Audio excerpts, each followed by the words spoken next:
So what is the debt ceiling and why is everybody freaking out about it? The debt ceiling is the legal amount of money the government is able to spend to pay its bills.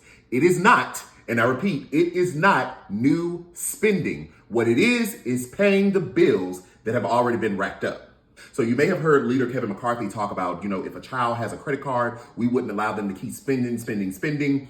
The analogy that he tried to use is factually incorrect because, again, if that child does have the credit card, you still got to pay the bill that the child already racked up. And there is much conversation to be had about what we should or shouldn't be spending on. Should we be giving the money to Ukraine? Should we use it here? Fun fact, the money that's been given to Ukraine, although it is billions and billions of dollars, is only actually about 1.1% of our annual spending, which means America has a lot of coin, okay? So now that we've actually hit that debt ceiling, what does it mean? It means that America could be in risk of defaulting on its debt. Now, our Treasury Secretary, Janet Yellen, has said she can kind of pull the strings and use some extraordinary measures to keep America afloat until June. But in June, we're going to hit critical mass. If Congress chooses not to pass or suspend the debt ceiling, these are the things that will critically impact each and every one of us. The federal government would either be severely delayed or no longer be able to pay its federal employees, military personnel, veterans, and contractors.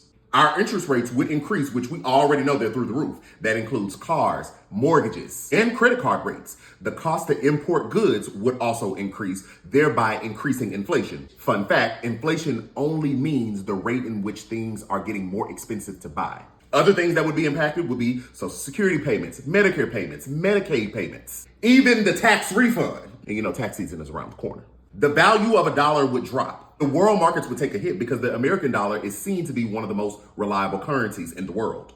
In worst case scenario, millions of jobs would be lost, sending the United States into a further and catastrophic recession. Listen, we have never defaulted on our debt. We always increase the debt ceiling or we suspend it. In the instance where it's suspended, that's just Congress saying, we're not going to put a new dollar amount. We will allow the Treasury to borrow more money, as much money as possible, to pay our debts. And then they come back in and then they establish a certain cap that the government is allowed to spend. So yes, there is a conversation about new spending and what we should and shouldn't be spending on. But when the bill comes due, it's time to pay. And Congress must act because it will hurt the American people at large if they don't. But like I said, the Treasury Secretary has extraordinary measures that she is going to use to keep us from going over the brink up until June. So that gives Congress plenty of time to get it together.